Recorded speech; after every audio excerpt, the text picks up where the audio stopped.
Graça e paz, guerreiros, vídeo 10 da série Descortinando o Adventismo, volume 2. Hoje o tema é resumo e conclusão a respeito da questão do sábado. Será que a gente deve guardar o sábado como cristão gentil ou não? Óbvio que não, né? Diante de tudo isso que a gente apresentou até aqui, mas a gente vai agora fazer um resumo e vamos concluir com alguns pensamentos que eu acho que vão edificar bastante você aí em casa, tá? Acompanhe então, não desgruda daí, só pega a tua Bíblia e se prepara. No final desse vídeo, eu vou trazer uma revelação da palavra, conforme eu prometi no vídeo passado, bem forte, para você se conhece bem o Antigo Testamento, ali os livros de Samuel, por exemplo, 2 Samuel, a 1ª e 2ª Reis, enfim, a gente vai entrar numa história aqui bem interessante, tá? E que representa algo, na verdade, na nova aliança, comparando com a antiga, enfim, é bem bacana, não percam, vai estar no final desse vídeo aí, beleza? Antes de começar, como de praxe, vamos para alguns recadinhos aqui. Se você não quer ouvir os recados, pula para o minuto 5. Se você tiver interesse de saber um pouco mais a respeito de como você pode adquirir o livro ou ganhar o livro gratuitamente, Descortinando o Adventismo volume 2, fica aí, tá? Então, para adquirir o livro, como que você faz? Vai no site descortinandoadventismo.com. Lá você pode comprar o volume 1, o volume 2 e algumas camisetas bem legais, tá? Bem legais mesmo. Só fica atento ao tamanho, que o tamanho é um pouco diferente. O tamanho da fábrica que a gente fez ele é um pouquinho diferente. Vai estar ali a observação, você vê e manda ver aí na estampa que você quiser e do teu tamanho correto. Você também pode adquirir o livro na Amazon, o volume 1, o volume 2 também, provavelmente já esteja agora à venda na Amazon. E você também pode ganhar esse livro gratuitamente. Como que eu posso ganhar, Gleison? Através de sorteios que a gente está fazendo aqui em todos os vídeos. Somente no último vídeo eu vou sortear 2 livros e 2 camisetas para finalizar, só para mudar um pouco. Mas ao longo de toda a série, né, eu sorteei 4 vídeos. Estou sorteando 4 livros, por vídeo, tá? Então como é que funciona? Bom, 2 livros pelo Instagram e 2 livros pelo YouTube. Se você quiser ganhar no Instagram, o que você tem que fazer? Você tem que me seguir, tá aí na tela, em algum lugar por aqui, @GleisonPércio, me segue lá no Instagram. Você vai no post do vídeo de hoje, vídeo 10, e você vai comentar a seguinte hashtag: Jogo da Velha, quebrando correntes, tudo junto. Jogo da Velha, quebrando correntes. Tá? Você vai comentar isso, e se quiser comentar mais alguma coisa, comenta, mas tem que comentar essa hashtag quebrando correntes. Você pode comentar no máximo 5 vezes, tá? E o pré-requisito tem que chegar a pelo menos 100 comentários, senão eu não vou sortear nada no Instagram, tá? Tem 3 dias para chegar a 100 comentários. O sorteio leva 3 dias para finalizar. Então no final do 3º dia, quando eu lançar o próximo vídeo, vai estar finalizado esse sorteio aqui, tá? Eu vou pedir para os meus filhos escolherem um número aleatório, entre 1 e seja lá qual for o último número de comentário. Vou filmar eles, vou jogar nos stories e vou marcar as pessoas, vou mandar um inbox, fica atento ao teu inbox aí, dizendo ali quem foi que ganhou, tá? Pedindo o endereço, tal, seu, e a gente vai enviar gratuitamente, não vai pagar nada, nem shipping, nada. Beleza? Já no YouTube, mesma coisa de sempre. Os 2 melhores comentários, não tem número mínimo de comentários, os 2 melhores comentários vão ganhar o livro também. Se eu já ganhei, Gleison, uma vez, não, aí não ganha, não pode ganhar 2 vezes, tá? É uma vez só. Você pode comentar quantas vezes você quiser, mas se você ganhou uma vez só, uma vez já, você não pode ganhar de novo. Vamos dar vez aí para outras pessoas, tá? Faz favor para mim também, vai lá na Amazon, deixa uma avaliação bacana lá no volume 1, fala a verdade, o que você realmente acha do livro. E se tiver também o volume 2 à venda, manda ver também no volume 2 se você já comprou e já leu, né? Pode deixar uma avaliação, nos ajude com isso, que é bem bacana para nós. Isso aí ajuda a divulgar o livro mais, tá bom? Bata uma fotinha, poste no seu Instagram, nos seus stories, que eu vou repostar, me marca, @GleisonPS, me marca lá, que eu vou repostar você no meu Instagram, quero ver quem é que está comprando o livro. Beleza? Esses são os recados, show de bola, vamos agora direto para o conteúdo do vídeo de hoje, tá bem bacana. Hoje a gente finaliza toda a questão do sábado em si, tá? E a partir do vídeo que vem a gente vai começar a falar do decreto dominical. São 4 vídeos a respeito do decreto dominical, você não pode perder também, tá? Esse assunto é um assunto bem sério dentro da igreja adventista e tem muita gente presa nessa ideologia, nessa escatologia errada da igreja adventista, a respeito aí da marca da besta, não tem nada a ver, tá tudo errado esse negócio aí, tá? Bem errado, por sinal. Bom, vamos começar então, gente. Olha só, pra gente resumir tudo que a gente aprendeu até agora de maneira didática, de maneira bem interessante. Ah, Gleison, foi muito conteúdo e, cara, eu já esqueci 70%. Ok, então tá bom. Então o que você vai fazer agora? Você pode fazer o seguinte, você pode comprar o livro, né? Lá vai estar tudo. Ou você pode anotar o que eu vou passar aqui agora. Você pode salvar, dar um pause na sua tela e ir escrevendo no caderno aí. Eu vou colocar 40 frases, 40 pontos, né? Argumentos, que vão resumir basicamente tudo que a gente falou até agora. E você vai lembrar de tudo agora que a gente vem ensinando aqui na série. E agora didaticamente vai ficar melhor, que vai consolidar esse ensino aí dentro de você, tá? E você vai poder ensinar para outras pessoas. Então, te prepara aí. Vamos começar, gente? Vai estar aí na tua tela, tá? Número 1. Do resumo com relação à questão do sábado. Número 1. Joseph Bates foi o responsável pela introdução da guarda do sábado na igreja adventista. Se lembra? Esse foi o nosso primeiro vídeo. Número 2. Ele era adepto da doutrina da porta fechada, que dizia que ninguém mais poderia ser salvo a partir de 1844, com exceção daqueles que haviam crido na falsa mensagem de Guilherme Miller, sobre a vinda de Jesus em 22 de outubro de 1844, algo que não faz absolutamente nenhum sentido. 3. Ele também cria que Jesus terminaria a sua obra expiatória no lugar santíssimo em 7 anos depois de 1844, né? O que faria com que ele necessariamente voltasse à Terra em 1851. 4. Após mais essa falsa profecia sobre a volta de Jesus, que havia sido aceita e pregada pelo casal White,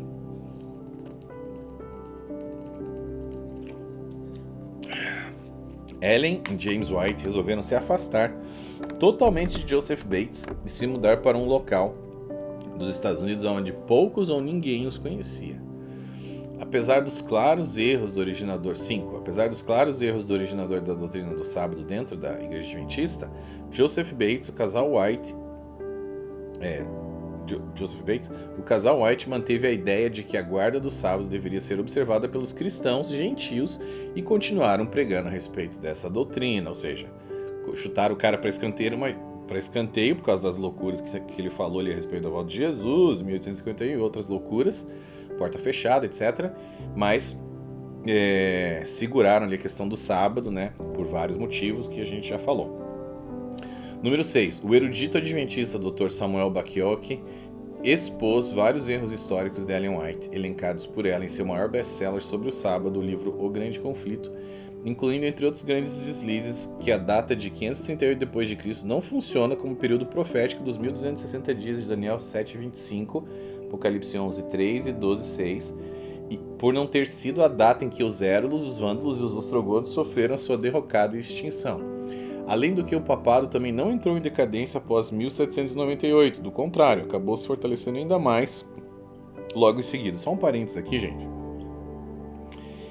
Além de não funcionar por causa disso, esses 1260 dias ali, a questão dos Érulos, os Vândalos e os Ostrogodos, eles não foram eliminados em 538 d.C., nem a pau, tá? Isso historicamente a gente já provou. Além disso, essas tribos que dominaram ali depois de Roma não foram 10, foram muito mais do que 10. Tá? Você lembra da ideia ali da besta com os 10 chifres, não sei o que seriam essas 10 tribos? Pois é. O problema é que não eram 10 tribos. Eu nem falei sobre isso, tá? Ainda tem mais essa questão. Talvez eu coloque num outro livro, não sei, eu faça algum vídeo sobre isso, mas não eram 10 tribos, tá? Eram quase Se eu não me engano, eram 20 ou até mais do que 20 tribos nessa época aí. Então não funciona, tá errado isso daí. Bom, continuar. 7. Não há no livro de Gênesis nenhum texto que diga que alguma pessoa tenha guardado o sábado naquele período. 8. O substantivo sábado, dia de sábado, não existe em nenhum lugar no livro de Gênesis. 9. Não há qualquer menção bíblica de guarda do sábado por qualquer pessoa antes da queda do maná em Êxodo 16, 23. 10. Os 10 mandamentos são as palavras da velha aliança, ou seja, o núcleo, a parte principal da antiga aliança. 11. O livro da lei foi uma expansão mais detalhada do resumo dado nos 10 mandamentos, onde tinha, o livro da lei continha 603 leis da Torá e, aliado ali aos 10 mandamentos, configuravam ali 613 leis da Torá. 12. As partes da antiga aliança foram Deus e o povo de Israel somente. 13. O sábado era o sinal contínuo da antiga aliança. 14. O sábado era uma sombra que apontava para a vinda de Cristo.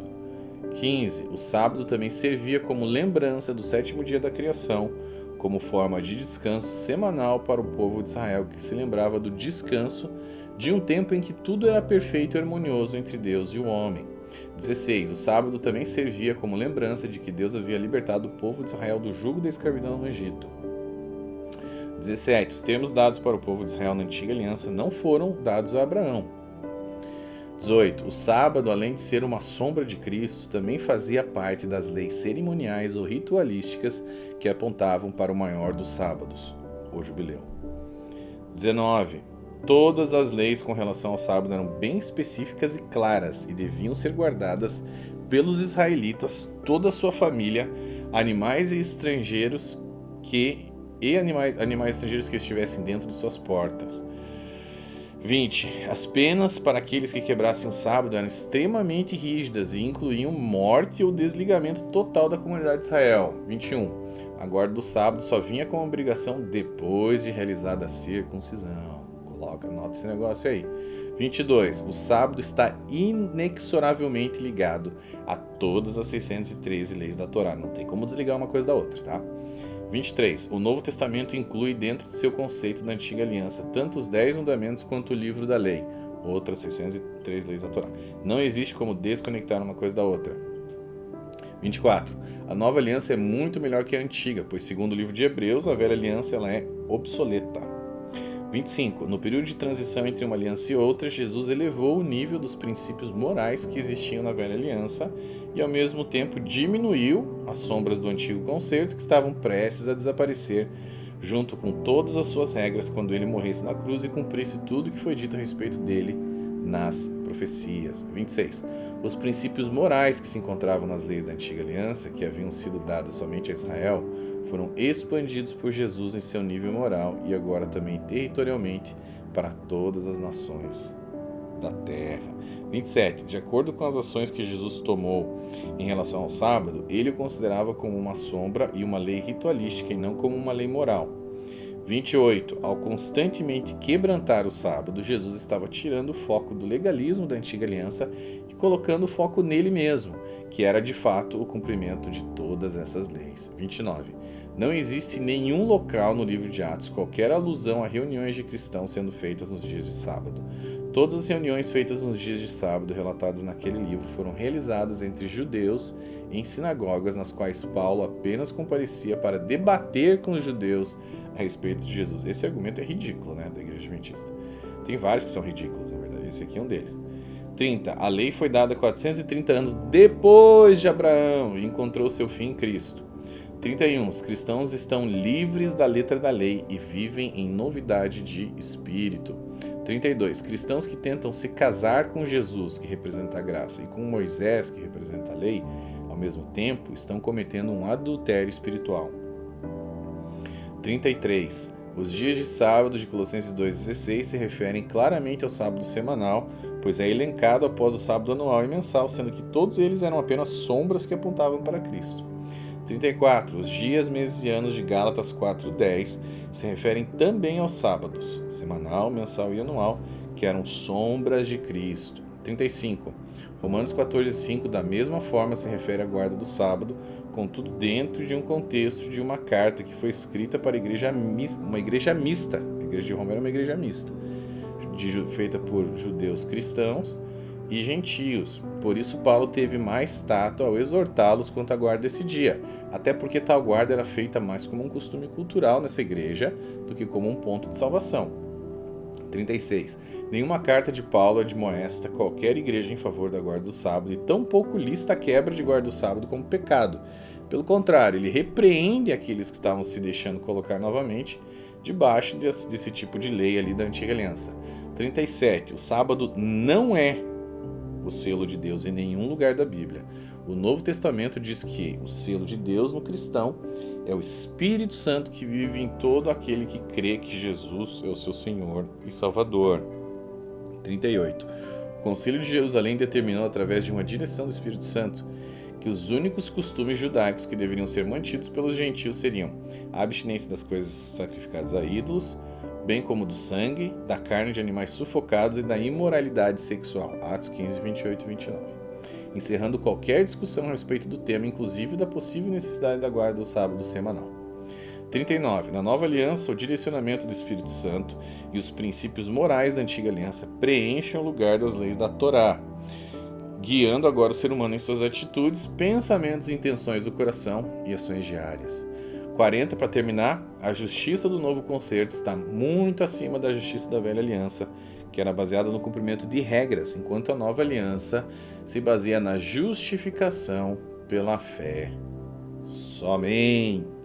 É isso, gente, tá? Esse é o resumão aí, como um lance assim meio didático mesmo, para você ter, para você guardar, para você estudar depois. Esses são pontos, tá? Os pontos principais, 40 pontos principais do nosso estudo. E, claro, tem muitos outros detalhes no livro, etc. Mas a gente trouxe aqui também bastante coisa em vídeo, além disso. Mas esses são os pontos realmente mais importantes para você lembrar. Com isso daí, não tem como não compreender essa questão, tá? Tá claríssimo, é tudo bíblico, é tudo baseado no estudo sério, tá? Então, assim, tá aí. Guarda esse negócio aí para você. Eu tenho certeza que você vai precisar disso daí para explicar pro teu tio chato, pro teu amigo lá do trabalho que é adventista. E, gente, vocês precisam espalhar esse negócio. Compartilhe esse vídeo, curta ele, comente, né, para que a gente possa alcançar outras pessoas. Essas pessoas precisam ouvir a respeito disso, porque muita gente não sabe de nada disso. A maioria dos adventistas não sabem disso aqui que eu falei. Não sabem. Gente, eu passei mais de 25 anos dentro dessa igreja. Eles não sabem dessas coisas. Eles vivem numa bolha, infelizmente, tá? Essa história de que o sábado é o selo de Deus, meu Deus do céu, não tá na Bíblia. Não tá.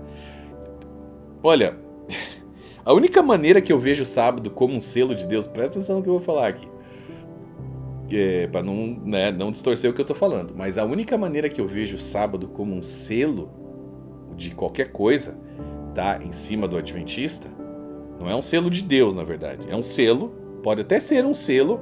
Peraí. Que selo é esse, Gleison? É um carimbo, tá? É um selo, digamos assim, em cima do cara que mostra. É um símbolo da religiosidade do cristão legalista. É só isso. Tá? É mais um selo até do diabo do que de Deus. Porque assim, quando uma pessoa fala eu guardo o sábado, imediatamente você pode notar que essa pessoa é uma religiosa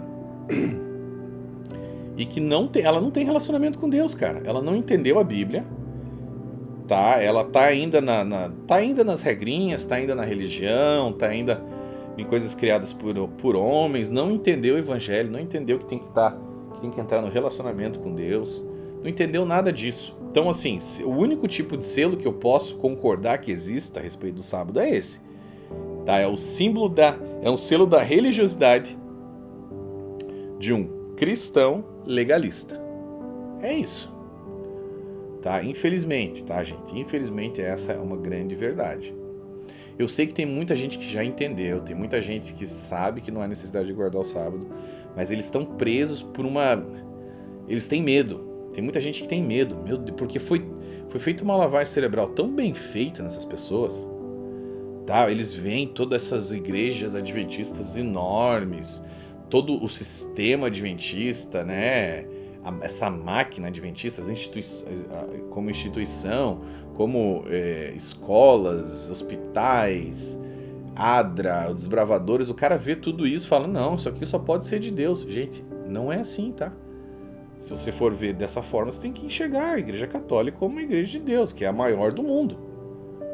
Se você for ver por estrutura, por dinheiro, você vai ver os muçulmanos como algo de Deus também. Enfim, os caras estão, se eu não me engano, já passaram aí no número de seguidores do que os cristãos, tá? Comparado aos cristãos. Então, assim, não caiam nessa. Não é por isso. Você não pode ir por isso. Você tem que estudar e entender a palavra. Você tem que ter um relacionamento com Deus. É muito simples, tá? É muito simples o negócio aqui. Em quem que você vai acreditar? Em pessoas que têm uma agenda por trás. Eles têm um plano. Eles precisam vender algo para você porque eles trabalham para essa igreja. Eles não querem ficar desempregados. Eles têm que bater meta. Eles têm que batizar pessoas. Pergunta pro teu pastor. Se ele for um pouquinho sincero, ele vai dizer que é verdade. Ele tem metas de batismos. Todos os pastores têm. Ele inicia o ano com uma meta. Digamos, você tem que batizar pelo menos 100 pessoas esse ano. Se o cara tem mais igrejas que ele cuida, tem que ser mais ainda. Tá? E assim... Peraí, gente, isso aqui não é não deveria ser uma empresa, né? Nós estamos falando de algo espiritual aqui.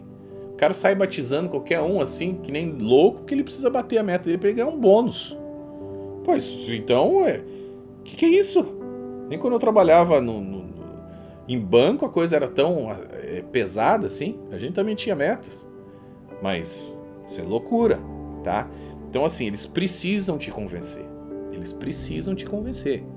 Por isso que tem toda uma estrutura com livros. Por isso que eles doam muito dos livros. E claro, eles têm muito dinheiro. Eles preferem doar, chegar em um monte de gente. É um numbers game que a gente chama aqui. É um jogo de números. Quanto mais livros eles distribuírem por aí, mais gente vai receber esse negócio e mais gente vai cair. Tá? Então, assim, cuidado, gente. Você tem que começar a pensar por si mesmo. Peraí, será que não deveria estar dando um estudo somente da Bíblia? Por que eu tenho que ficar entregando o livro de Ellen White? Para pensar. Por quê? Então a Bíblia não é suficiente? O que está acontecendo? Aqui, tá? Nessa igreja? Para pensar, gente. Para pensar na hipocrisia. Para pensar por que eles não... por que eles não falam a verdade para você a respeito do dízimo também? Isso é um problema generalizado até, não vou nem culpar a igreja adventista somente, tá? Porque assim, é um problema sério. O dízimo não foi dado, o cristão gentil também não, tá? Também não. Me desculpe você, pastor, que estava me apoiando até agora, mas agora não quer mais apoiar, mas eu tenho que falar a verdade, tá? Não é exigido de nós, eu já falei sobre isso, tá? Você, como cristão, você não é forçado a nada, você não é obrigado a nada, muito menos a dar o dízimo. É bom que você oferte, sim, tá? É bom que você oferte, mas não necessariamente porque você está ofertando que Deus vai te abençoar financeiramente. Não pense nisso. E outra, a tua oferta não precisa ser dada somente na igreja. Não, isso também é mentira. Você pode pegar a tua oferta, você pode entregar para alguém que está precisando. Cara, eu já vi gente assim, deixando de ajudar a própria família. Pai, filho que está precisando para dar o dízimo na igreja. Pela lavagem cerebral que é feita. E isso é generalizado, não é só a igreja adventista, tá? Eu entendo por que os pastores, muitos pastores que fazem isso não sabem, realmente foi ensinado errado, mas muitos sabem, sim senhor. Muitos sabem. E continuam fazendo. Por quê? Eu entendo por quê. Eles fazem isso porque se eles não fizerem isso, não entra dinheiro na igreja, eles não conseguem manter a obra, tá? Isso é um problema. Por quê? Porque o cristão, eu creio que mesmo assim, tá? Os pastores deveriam falar a verdade para poder fazer com que esse povo amadureça espiritualmente e entenda, olha, nós temos contas a pagar. gente precisa fazer o evangelho chegar em outras pessoas. Existem missões, existe muita coisa. Claro que existe muita fraude, né? Muita picaretagem, mas assim, é preciso que entre dinheiro nas igrejas locais, sim, para que a obra continue viva, tá? Eu não sei quando que Deus vai acabar com essa história. Pode ser que um dia Deus chegue e fale, quer saber? Não tem mais igreja, tá? Agora, cada um nas suas casas, aí, estudando em casa, entre amigos, como era na igreja primitiva, e deu. E por mim tá tudo certo também, tá? Eu creio que existe um tempo para tudo, né? E existe um tempo, sim, em que as pessoas são muito ajudadas com as igrejas. Tem gente, que não conseguiria sair do vício, não conseguiria sair de problemas pessoais, enfim, de diversos tipos de problemas, se não fosse uma igreja. Para o cara ir lá, conversar com o pastor. Então, assim, obviamente que existe o lado que é muito bom nessa história. Eu congrego, tá? Eu não sou forçado a congregar, eu congrego quando eu quiser. Não sou forçado a ir toda semana, eu vou quando a minha família quer ir. Não forço eles aí, não forço, tá? Então, assim, estamos com vontade, vamos congregar? Vamos. Não sou mais esse negócio, esse rato de igreja, que tá lá toda semana porque precisa estar lá, porque se não estiver lá, não. A minha comunhão é em casa com Deus, num lugar secreto, quando Ele me chama, e eu gosto de ficar, sempre que eu posso eu fico, 1, 2 horas, às vezes mais, em oração, louvando a Deus, sabe? E assim eu aprendo dele, ele me ensina muita coisa em oração, muita coisa eu recebo ali. Vocês não têm noção, gente, das coisas que eu já recebi em oração. Vocês não têm noção. Mas agora, com relação à prosperidade, eu até falei num vídeo da série passada, eu fiz até um corte ali, e o corte ele parou num local, mas tinha mais coisa no vídeo todo, tá? Então, o que vocês precisam entender, então muita gente ficou meio assim, falou, pô, mas quer dizer então que se eu ofertar na igreja eu vou prosperar? Eu falei um pouco isso. Veja, eu falei, o que eu falei? É a sua generosidade que te faz prosperar. Foi isso que eu falei, tá? Mas o que, na verdade, eu quis dizer, o que eu falei mais à frente naquele vídeo, é que quanto mais pessoas você ajudar, entenda, existe uma lei espiritual em cima desse negócio aqui. Existe sim a lei da semeadura, né? Existe, onde você semear, vai florescer, vai dar fruto e vai te dar retorno, sim. Mas existe um negócio, gente, que quanto mais pessoas você ajuda, mais retorno material você tem. Não só material, mas assim, principalmente material. Por exemplo, vamos pegar um exemplo clássico aqui, que muita gente não gosta desse cara, Bill Gates, tá? Bill Gates, o dono da Microsoft, é o cara mais rico do mundo. Acho que o Jeff Bezos passou ele e talvez o Elon Musk tenha passado agora, se não me engano também. Mas esse cara é um absurdo o dinheiro que ele faz. Ele, tipo assim, quando chega em 70 bilhões, 74, 75 bilhões, parece a riqueza dele, ele começa a doar. Ele começa a doar para projetos na África, para projetos aqui e ali, em vários países. Vai doando, vai ajudando pessoas, e até chegar, se eu não me engano, 20 bilhões, uma coisa assim. Aí ele para e começa a acumular riqueza de novo, daqui a pouco ele já está com 70 bilhões de novo, aí ele vai e começa a ajudar as pessoas. Esse é um ponto, mas o outro ponto que eu quero deixar claro aqui é que como que ele chegou nessa riqueza dele? Não foi só doando para muita gente, tá? Foi ajudando muita gente com a internet, ou seja, esse cara criou algo que revolucionou o mundo. Então ele ajudou, note bem, ele ajudou muita gente. Se ele ajudou muita gente, ele vai ter esse retorno de alguma forma, tá? Eu não quero me delongar muito a respeito disso aqui, mas vocês entendem, gente, que é quanto mais você dá e ajuda outras pessoas, você vai receber. Não tem como você não receber de volta. Agora, se você ficar lá no dízimo, tô dando meu dízimo aqui, Deus tem que me abençoar. Deus não tem que te abençoar não, filho. Você tem que ser produtivo dentro da tua sociedade onde você se encontra. Se você for produzir, claro, né?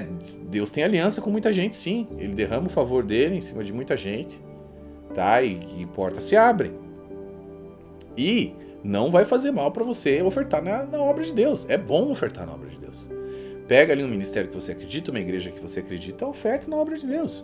Mas você não vai deixar de ajudar os da tua casa, não vai deixar de ajudar um necessitado que vem pedir para você. Se você só pode ajudar um ou outro, você ajuda os da tua casa primeiro.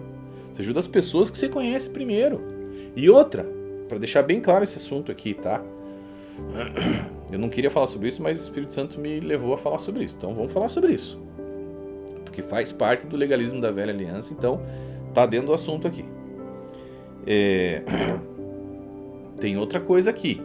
Você não precisa, obviamente, ofertar na vida de ninguém, tá? Se o Espírito Santo não tocar no teu coração, mas, ou seja, nem na igreja, nem nada. Mas veja bem, antes de mais nada, você precisa ter responsabilidade sobre as contas da tua própria casa. Ou seja, tem muita gente que fala, primícias. Tá, você pode até fazer um pacto de primícias com Deus. Você pode, tá? Isso aí é bíblico e eu creio nisso. Você pode fazer isso. Porém, presta atenção. Você tem que ser responsável com a tua casa. Tá? Tem gente que, faz tudo pra igreja, tá lá, primícias, não sei o que, dízimo, blá blá. Terminou de dar o dinheiro, não tem dinheiro para pagar luz, para comprar comida, tem filho em casa chorando, querendo comer, precisando de uniforme para a escola, a mulher já tá indignada, o casamento já vai dar errado. Vocês estão entendendo, gente, onde eu quero chegar? Não caiam nessa balela aí, tá? Isso é coisa de manipulador religioso, de que você tem que dar antes. Não, você não tem que fazer nada. Você não tem que fazer nada. Você faz de acordo com o seu coração. É isso que está no Novo Testamento. Tá? Deus ama quem dá com alegria. Se você não está com alegria em dar, não dê. Não seja manipulado. Tá? Isso é muito sério, gente. Isso é muito sério. Deus vai dar um basta nesse negócio, porque tem muita gente sofrendo por causa disso. Então, você pode, se você quiser. É bom que você oferte na obra, sim. É bom que você oferte na vida de outras pessoas, sim. Mas você tem que fazer isso quando você estiver transbordando já. Transbordando.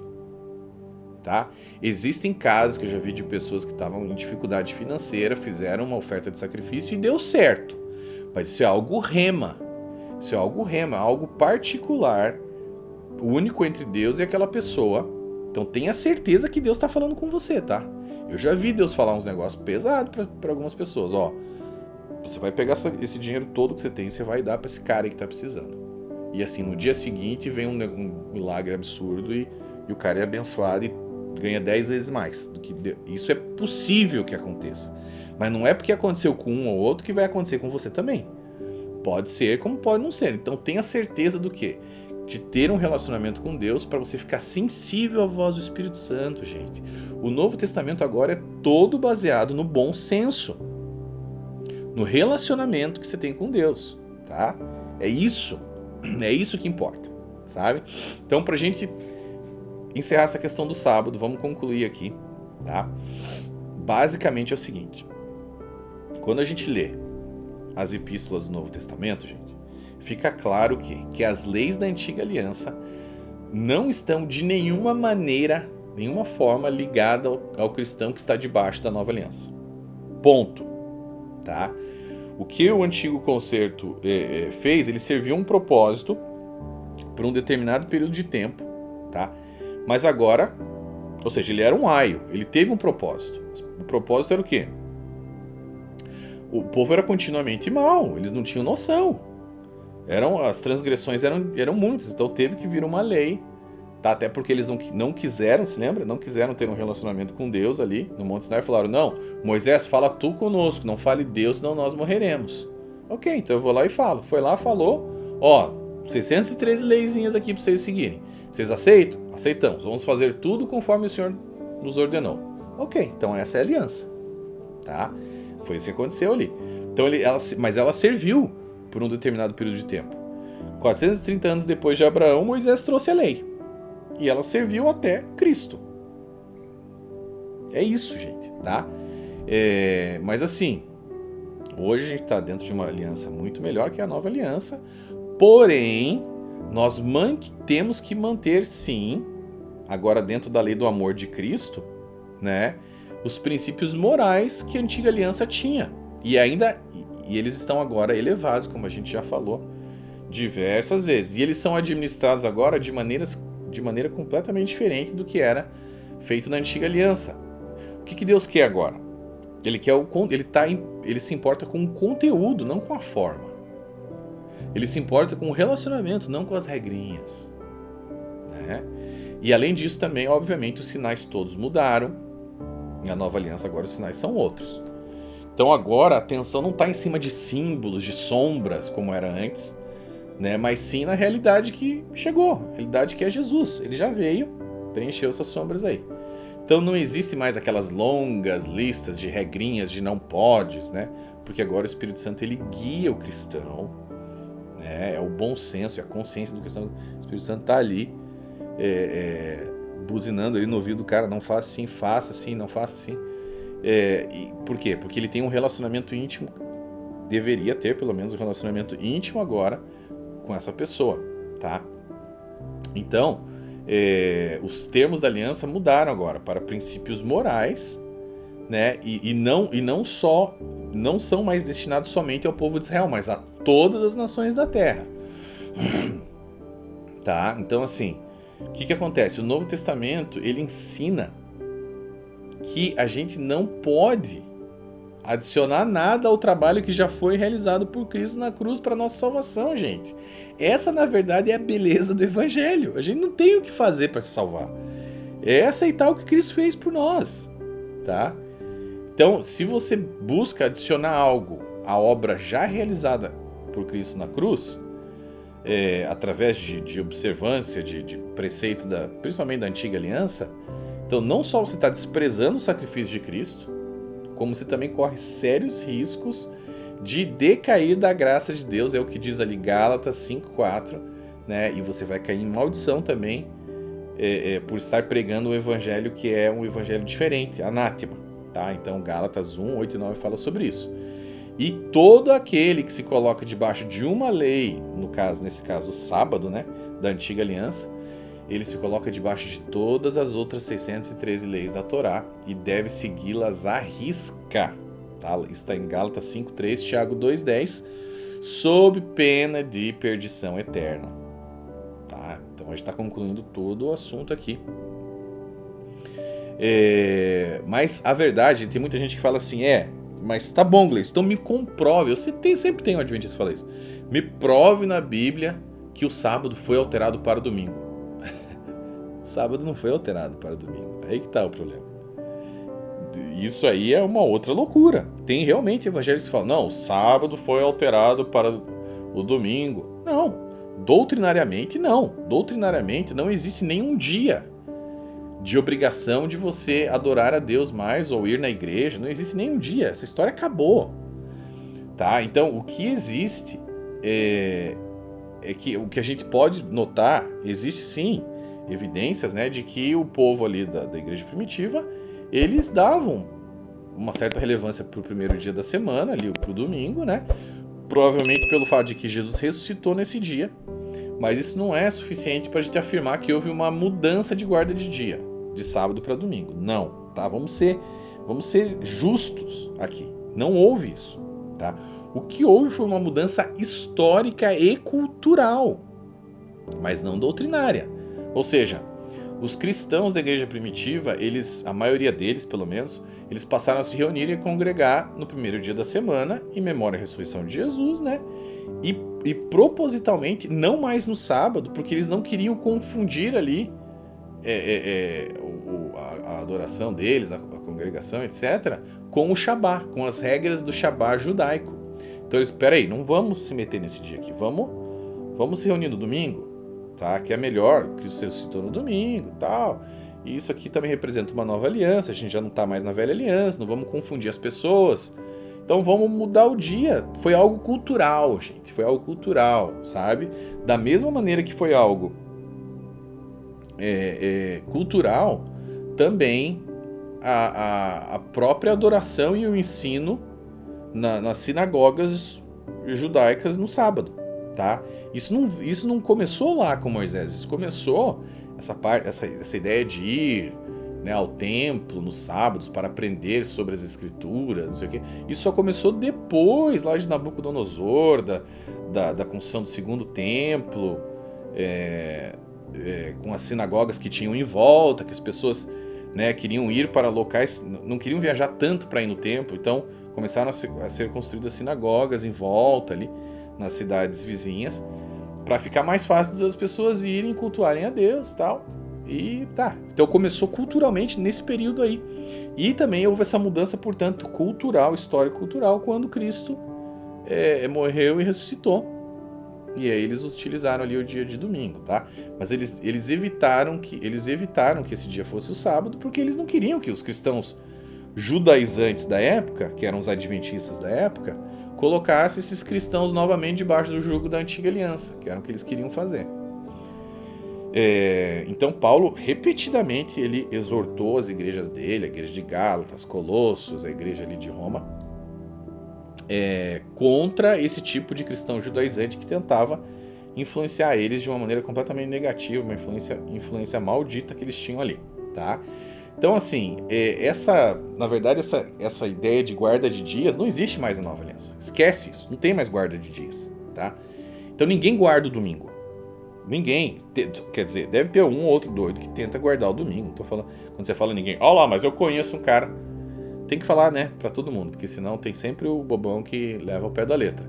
Eu tô falando o seguinte, a maioria esmagadora das pessoas não guardam o domingo, eles vão à igreja aos domingos. Porque eles entenderam.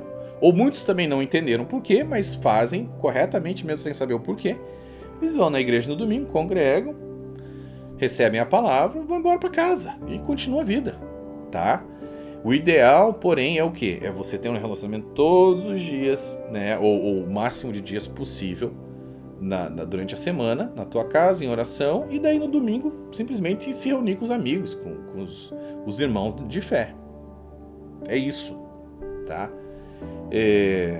Então não existe mais esse legalismo de se observar estritamente as regras de um dia, como era no Shabá, tá? Dado ali ao povo judeu. Então agora Deus se importa com o conteúdo, não com a forma. Ele se importa com o que nós fazemos e não no dia em que nós fazemos. Entendeu, gente? Então assim, todas as cerimônias ritualísticas apontavam para Cristo. E isso inclui também o sábado semanal. Basicamente é isso. E a grande ironia, né, como a gente já viu, é que o livro de Hebreus, por exemplo, ele indica que os guardadores do sábado, que era o povo judeu, e que hoje em dia é a igreja adventista, nunca de fato encontraram o descanso verdadeiro em Deus, né? Hebreus 4:3. E então é exatamente isso que acontece hoje em dia com os adventistas também, né? Porque o descanso do Shabá, ele sempre foi um descanso físico, mas o descanso que existe para o povo de Deus é um descanso espiritual e emocional.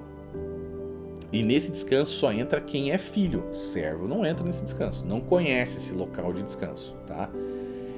Porque a gente só entra pela fé em Cristo, e pela fé a gente entende que Ele fez tudo por nós na cruz, e agora a gente pode descansar naquilo que Ele já fez. E nesse local a gente pode entrar todos os dias, ou como diz o livro de Hebreus, no dia que se chama hoje. Hebreus 3:13, depois você vê lá, tá? Então assim, todos os sábados celebrados pelos judeus, tanto semanais quanto sazonais, mensais, anuais, eles todos apontavam para o sétimo dia da criação, quando tudo era perfeito, estava em plena harmonia, e também apontava para um descanso que viria quando Cristo viesse, né, e se sacrificasse na cruz. Esse descanso inclui o descanso, portanto, de todas as obras. A gente não precisa e nem consegue fazer nada para nos salvar. Um descanso emocional, né? A gente coloca todos os nossos pesos e fardos emocionais em cima dele, né? Vinde a mim, meu jugo é leve e suave, se lembra, né? E o descanso espiritual, que é um local secreto de descanso nele. É aquele localzinho que está lá em Salmos 91:1, tá? O sábado ele serviu o seu propósito, né? Mas quando Cristo chegou, ele preencheu essa sombra e ele é a realidade, tá? Então, o que acontece na igreja adventista? Eles misturam os termos da antiga aliança e acaba se tornando um negócio, né, como eu falei ali, o selo, né, da religiosidade, do legalismo, né? Mas esse legalismo, essa religiosidade não possui mais espaço, gente, nesse ambiente que Deus quer criar para nós hoje, de relacionamento de filhos, tá? Todos esses simbolismos do farisaísmo, do legalismo, né, referentes às normas de religiosidade fria, de regrinhas de não podes, né, que se encontra ali em alguns versos do Antigo Testamento, tudo isso se encaixa perfeitamente no perfil da Igreja Adventista, né, e são esses os tais, como Paulo chama, de rudimentos elementares, que se tornaram obsoletos e estão prestes a desaparecer, ou já desapareceram, né? Mas tem gente que tenta manter esse troço vivo aí, o que é um absurdo, infelizmente é uma ignorância total da realidade dos fatos, tá? Então, o sábado era uma sombra, gente, obviamente, e também um sinal da antiga aliança que agora foi substituído, esse sinal foi substituído pela Santa Ceia. Lembre-se, o que era lembra-te do dia do sábado para o santificar, agora faça isso em memória de mim. O sábado apontava para Cristo, Cristo vem, então Cristo fala, não se lembre mais do sábado, agora vocês lembram de mim, eu já vim. Então o foco não está mais num dia, mas sim na pessoa de Cristo, tá? Os fariseus, eles não entenderam isso, por isso eles crucificaram Jesus. E os adventistas também não entenderam isso, e por isso eles crucificam os evangélicos e os cristãos que não guardam o sábado. Isso eles fazem nos dias de hoje, é uma representação ali do mesmo espírito que estava em cima do povo fariseu ali, tá? Então, assim, todos os argumentos adventistas em defesa da guarda do sábado não se sustentam no princípio da sola escritura, infelizmente não resistem a um estudo hermenêutico mais aprofundado.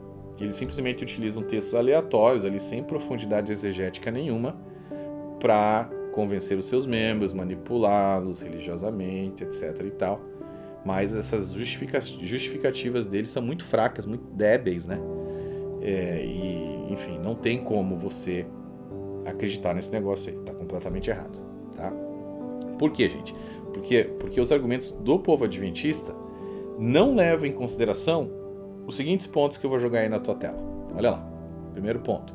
A IASD ignora o fato que Jesus tratou o sábado como qualquer outra lei cerimonial da antiga aliança. 2. A IASD aponta que Paulo guardava o sábado, porém também ignora o fato de que ele só aparece indo aos sábados nas sinagogas para debater com os judeus sobre Jesus. Em que outro dia ele faria isso, gente? A audiência dele estava no sábado, etc. A gente já sabe, já falou várias vezes sobre isso. 3. A IASD não consegue explicar como é possível que o apóstolo Paulo, mesmo sendo tão metódico em seus ensinamentos, nunca fez qualquer menção de como o sábado deveria ser guardado, ou mesmo se isso era de fato necessário. Pelo contrário, o que ele fez foi se opor à guarda de dias, Gálatas 4, 10 e 11, e especificamente à guarda do sábado, Colossenses 2, 16. A Igreja Adventista não consegue entender ou explicar corretamente o conceito de aliança ou a diferença entre antiga e nova aliança. Não consegue. A Igreja Adventista ignora, propositalmente ou não, os vários textos bíblicos que indicam que a lei se iniciou com Moisés e terminou em Cristo. A Igreja Adventista novamente ignora, propositalmente ou não, a gente não sabe, que as Escrituras claramente ensinam que o cristão não está mais debaixo da lei. Por último, a Igreja Adventista é confusa e não consegue explicar como é possível que o sábado ainda deva ser guardado, porém sem as mesmas regras de guarda impostas na antiga aliança, e também não consegue achar suporte bíblico para a guarda do sábado nos moldes ensinados por Ellen White. Então, assim, tá, basicamente é isso, mais um resuminho aí. E, gente, para finalizar, para a gente ser bem técnico aqui, o sábado, ele, na antiga aliança, ele representava 4 correntes simbólicas, e todas essas 4 correntes foram ou preenchidas ou alteradas completamente, tá? Quais são essas 4 correntes simbólicas que funcionam paralelamente, ao mesmo tempo ali? Primeira corrente simbólica, descanso. O sábado representava um descanso, tá? Então, o sábado que é encontrado ali em Êxodo 20, é elencado ali como 4º mandamento, ele representava um descanso realizado no 7º dia da criação, né? E a nova aliança mostra o quê? Que Jesus preencheu essa ideia de descanso. Ele é aquele que nos provê o verdadeiro descanso. Então, através da nossa fé nele, entramos no seu descanso, o descanso da expiação total feita pelo seu sacrifício na cruz por nós. Então, livro de Hebreus, mais uma vez, fala que o verdadeiro descanso do Senhor e no Senhor não pode ser o descanso físico que era realizado no sábado. Ele obrigatoriamente deve ser um descanso espiritual baseado na graça. Segunda corrente simbólica do sábado, libertação. Então, o sábado, ali no quarto mandamento, elencado em Deuteronômio 5:15, ele nos mostra uma outra corrente simbólica, que é a libertação da escravidão no Egito. Na nova aliança agora, que a gente tem é uma verdadeira libertação, porém agora da escravidão do pecado. Terceira corrente simbólica, sinal da aliança. O sábado, também elencado como quarto mandamento, era também um sinal contínuo de lembrança da antiga aliança. Lembra-te do dia do sábado, você lembra? Então, na nova aliança fica evidente que esse sinal contínuo da nova aliança agora é a Santa Ceia. Façam isso em memória de mim. E quarta corrente simbólica, dia de adoração. Então, a gente já falou extensamente sobre isso também, né? Existe sim esse símbolo de dia de adoração, tal, que era representado pelo sábado, mas esse conceito não se encontra na época de Moisés. Ele foi desenvolvido ali com o tempo, algo cultural, né? Porque na época de Moisés o povo não saía do seu lugar no sábado. Então isso acabou na época dele, né? Era mais um lance assim de descanso físico mesmo, porque o povo tinha sido escravo no Egito por 400 anos, eles não sabiam o que era descansar, eles tinham essa mentalidade de escravo. Então Deus queria quebrar isso daí também. Mas somente foi depois ali nos cativeiros ali da Babilônia, etc., que houve aquela construção do segundo templo. Depois disso, sinagogas, tal, e isso acabou se tornando, o sábado acabou se tornando um dia de adoração e de ensino religioso. E da mesma forma o Novo Testamento, né, não existe nenhum local que aponta qual é o dia correto para adoração no Novo Testamento, mas existem alguns indicativos que mostram que o primeiro dia da semana, o domingo, ele tinha uma grande significância sim para os cristãos da igreja primitiva, porque eles tinham o costume de congregar nesse dia, né, mas o domingo acabou surgindo de uma maneira bem orgânica, assim, porque eles não queriam fazer isso no dia do sábado para não confundir com a religião judaica, tá? Então vamos ver nossa tabela aí para a gente entender melhor essa questão dos símbolos das correntes simbólicas. Olha lá, Antigo Testamento, Novo Testamento. Primeira corrente, descanso físico no Antigo Testamento, Êxodo 20, descanso espiritual na graça do Senhor, Hebreus 4, no Novo Testamento. No Antigo Testamento, a libertação era outra corrente, libertação da escravidão do Egito, em Deuteronômio 5:15. No Novo Testamento, libertação da escravidão do pecado, 1 Coríntios 1:30. O sinal da aliança também era uma corrente simbólica, ali no Antigo Testamento, sábado 31. E no Novo Testamento, a Santa Ceia, Lucas capítulo 21. Dia de adoração, última corrente simbólica. Na Antiga Aliança, sétimo dia da semana, que era algo, acabou se tornando, né, através de algo histórico e cultural ali, como dia de adoração. E também na Nova Aliança, agora a gente tem o primeiro dia da semana também como algo organicamente histórico e cultural. Nada além disso. Não viajem em questões de teorias de conspiração, não sei o que, o Papa, a marca da besta. Não, nada a ver, tá? Então, gente, conforme prometido, vamos trazer agora para vocês uma revelação bem bacana aqui da palavra, tá? Vamos falar um pouquinho ali sobre a história de Mefibosete. Essa história, ela é rica em figuras tipológicas ali, simbólicas, que apontam para o Novo Testamento e para uma dinâmica entre a velha e a nova aliança. Olha que interessante esse negócio aqui, presta atenção, pega a tua Bíblia e me acompanha, ou então acompanhe na tela. Olha que sensacional esse negócio aqui, tá? Vamos lá, 2 Samuel 4:4. Mefibosete como figura tipológica do cristão que se coloca debaixo da lei da antiga aliança. Olha que pesado esse negócio aqui. Mefibosete era filho de Jonatas e neto de Saul, né? Não sei se você sabe, mas esse era Mefibosete. Olha o que diz ali 2 Samuel 4:4. Jonatas, filho de Saul, tinha um filho aleijado dos pés. Ele tinha 5 anos de idade quando chegou a notícia de Jezreel de que Saul e Jonatas haviam morrido. Sua ama o apanhou e fugiu, mas na pressa ela o deixou cair e ele ficou manco. seu nome era Mefibosete. Tá, a história dele continua ali em 2 Samuel capítulo 9, olha só. Certa ocasião, Davi perguntou: resta ainda alguém da família de Saul a quem eu possa mostrar lealdade por causa de minha amizade com Jonatas? Então chamaram Ziba, um dos servos de Saul, para apresentar-se a Davi, e o rei lhe perguntou: você é Ziba? Sou teu servo, respondeu ele. Perguntou-lhe Davi: resta ainda alguém da família de Saul a quem eu possa mostrar a lealdade de Deus? Respondeu Ziba: ainda há um filho de Jonatas aleijado dos pés. Onde está ele? Perguntou o rei. Ziba respondeu: na casa de Maquir, filho de Amiel, em Lodebar. Então o rei Davi mandou trazê-lo de Lodebar. Quando Mefibosete, filho de Jonatas e neto de Saul, compareceu diante de Davi, prostrou-se rosto em terra. Mefibosete? Perguntou Davi. Ele respondeu: sim, sou teu servo. Não tenha medo, disse-lhe Davi, pois é certo que eu tratarei com bondade por causa de minha amizade com Jonatas, seu pai. Vou devolver-lhe todas as terras que pertenciam ao seu avô Saul, e você comerá sempre à minha mesa. Mefibosete prostrou-se e disse: quem é o teu servo para que te preocupes com um cão morto como eu? Então o rei convocou Ziba e disse-lhe: devolvi ao neto de Saul, seu senhor, tudo o que pertencia a ele e à família dele. Você, seus filhos e seus servos cultivarão a terra para ele. Você trará a colheita para que haja provisões na casa do neto do seu senhor. Mas Mefibosete comerá sempre à minha mesa.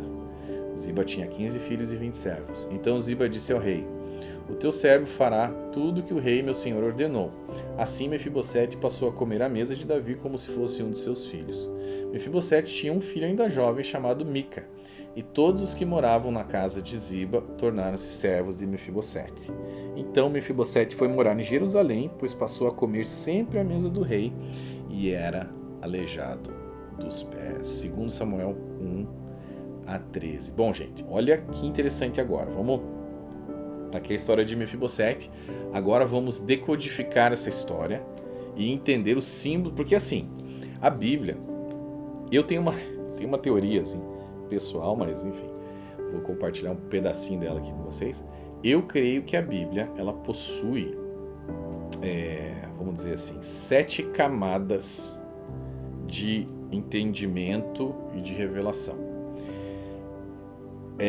A primeira camada, tá? Ela é a camada óbvia, é aquela que você lê e fala: ok, essa aqui é a história de Mefibosete, beleza, entendi, tá tudo certo. A segunda camada já é uma camada mais profunda. A gente começa a pegar isso aqui e começa a entender como que esse negócio aqui tem aplicação para nós, tá? Mas existem outras camadas mais profundas, com mais verdades espirituais, etc e tal. Eu creio assim, tá? Mas nesse caso, então a gente sabe aqui a primeira ideia é essa literal, né, de tudo que a gente leu.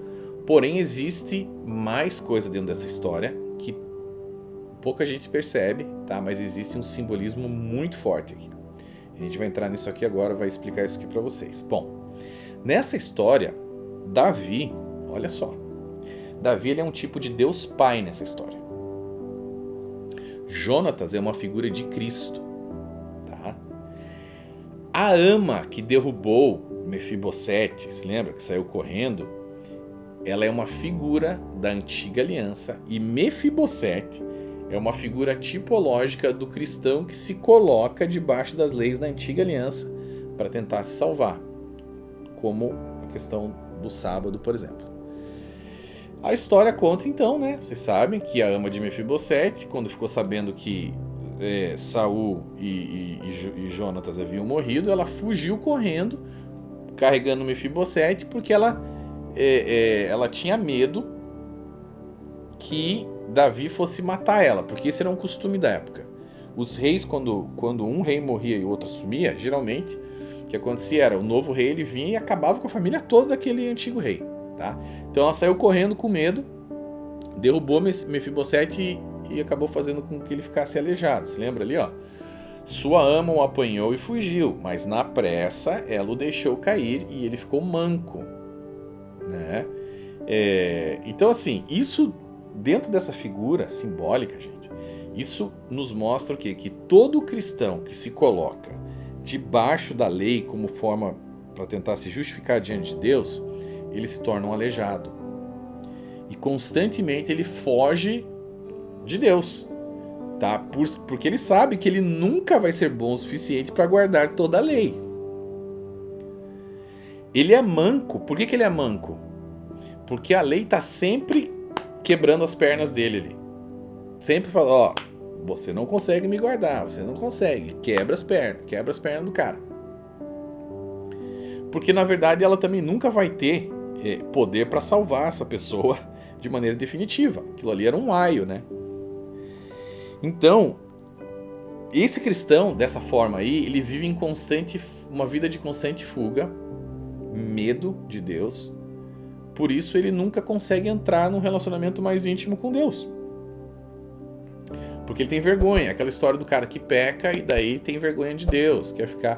É a mesma coisa. O cara que tenta ser justificado pela lei, ele não vai conseguir encarar Deus. Porque ele não vai conseguir guardar toda a lei. O cara que se propõe a guardar o sábado, ele está com esse mesmo problema. Porque ele não vai conseguir guardar o sábado da maneira correta. Nunca. E vai ter um problema.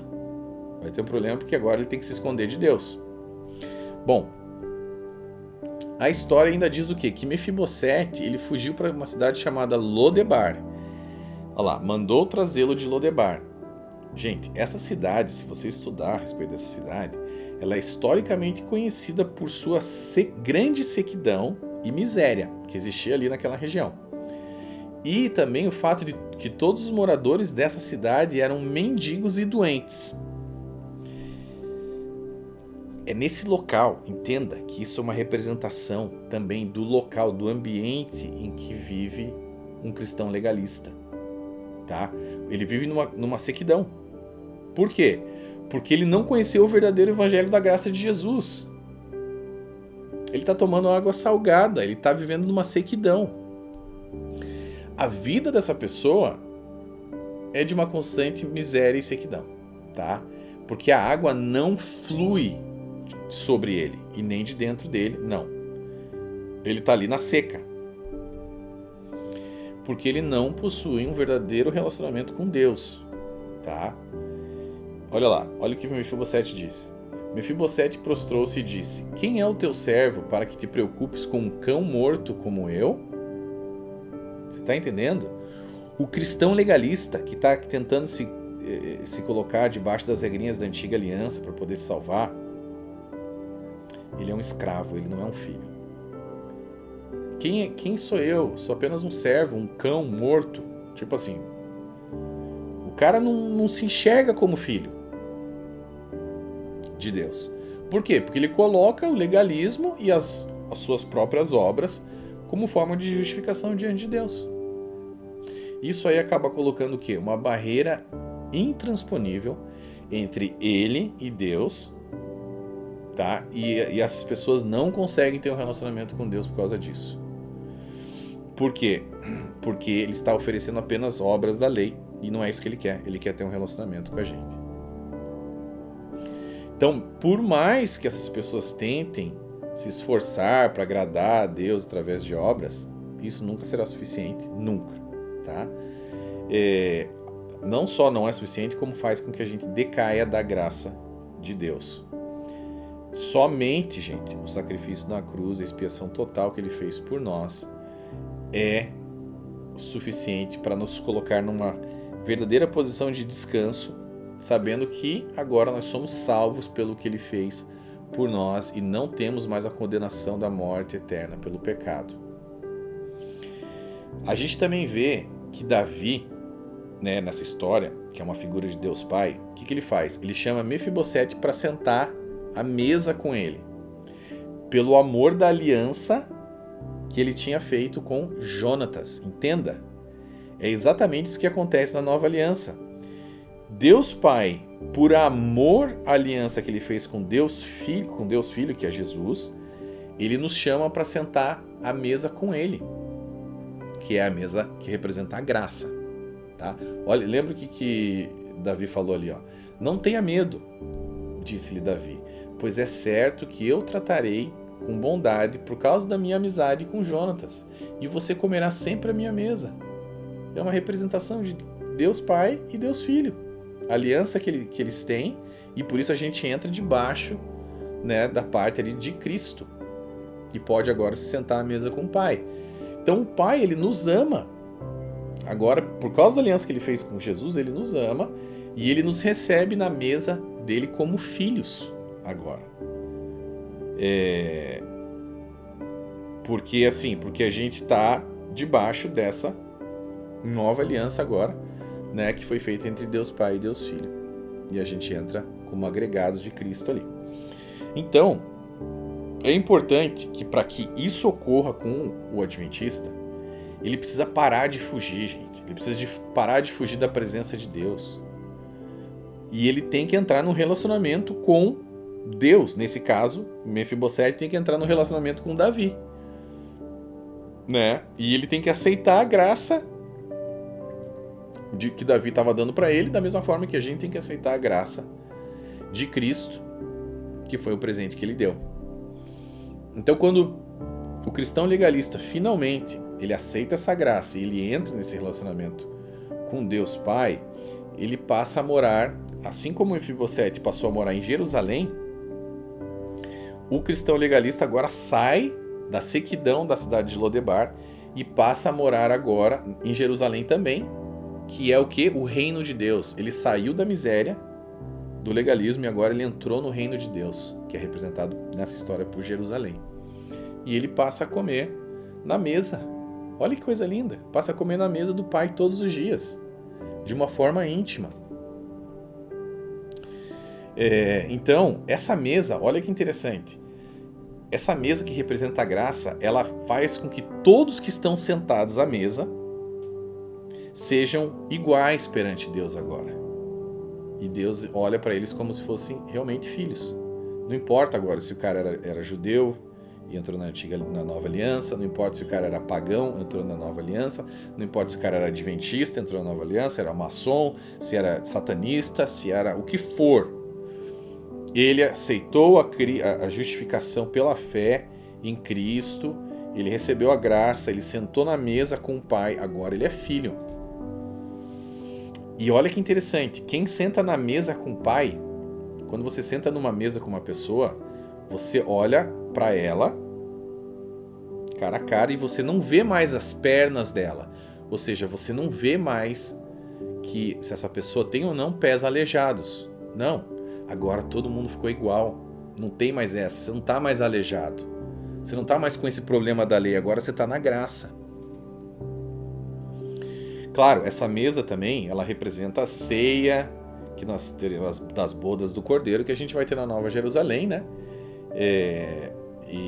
Mas assim, os membros da Igreja Adventista, o que eles precisam, gente? Eles precisam se atentar para essas verdades do Evangelho da Graça, enquanto ainda há tempo, tá? Para que, como Mefibosete, eles possam sentar à mesa do Pai e, juntamente com todos os seus outros filhos, cear com ele naquele dia maravilhoso das bodas do Cordeiro, literalmente e figurativamente ou espiritualmente entrar agora na graça que Deus tem para essas pessoas, esquecer esse simbolismo da antiga aliança, esquecer todas essas loucuras de sinais do antigo concerto, sair disso, abandonar esse negócio aí, entender o Evangelho da Graça, entender as cartas de Paulo, entender o que Cristo fez após a transição, após a ressurreição dele, após a vinda do Espírito Santo, tá? E abandonar esse legalismo, gente.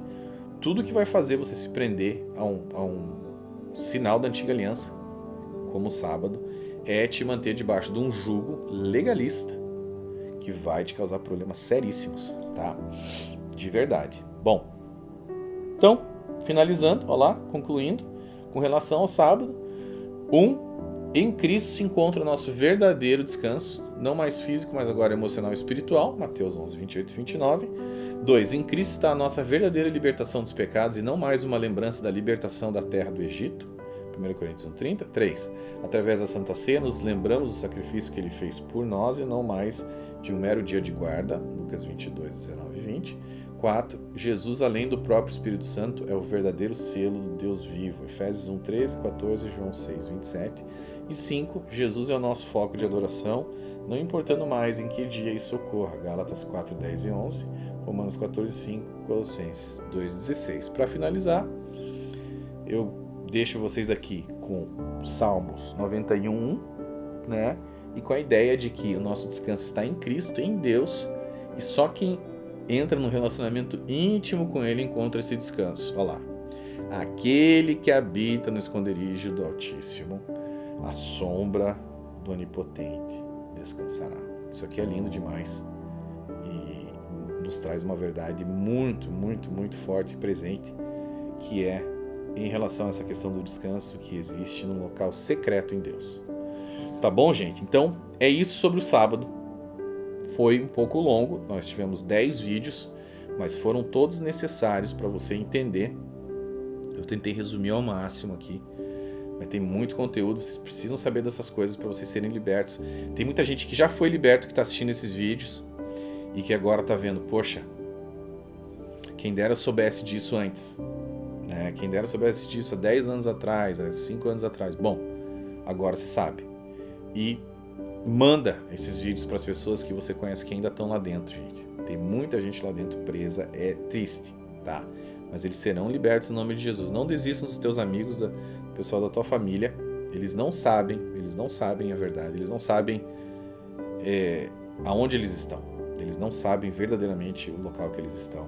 Então é importante que vocês alertem todas essas questões para que eles possam entender a palavra, entender realmente o significado de simbolismos e tudo mais. E todo mundo quer obedecer a Deus, gente. Todos os cristãos querem obedecer a Deus. Qual cristão não quer obedecer a Deus? Todos eles querem. Só que muitos estão fazendo coisas que não foram pedidas a eles, tá? E isso está causando muito mais problema do que qualquer tipo de benefício. É isso então. A gente se vê daqui a 3 dias. Boa sorte no sorteio aí, tá? E não esqueça de bater uma fotinha, jogar no teu Instagram, me marcar ali nos stories. Vou te repostar. Deixa uma avaliação bacana lá. Compartilha esse vídeo também. Deixa uma avaliação bacana lá na Amazon. Curta, manda esse vídeo para uma galera aí que você conhece. E vamos que vamos, gente. A partir de daqui a 3 dias, o próximo vídeo vai ser a respeito do decreto dominical. São mais 4 vídeos e os próximos vídeos serão mais curtos, tá? Porque, enfim, essa parte do decreto dominical ela é mais curta, então eu vou resumir, os vídeos serão mais enxutos, mas a gente vai conseguir explicar tudo praticamente a respeito do decreto dominical, só vão ficar alguns detalhes de fora que estão no livro, né? Mas por aqui você já vai poder ter toda essa ideia, então não perca, tá? O porquê que o decreto dominical também é uma farsa, assim como o juízo investigativo, né? A farsa do decreto dominical vai ser o nosso tema dos próximos vídeos aí. Beleza, gente? É isso então. Até daqui a 3 dias, às 8h01 da noite. Um grande abraço e fiquem com Deus.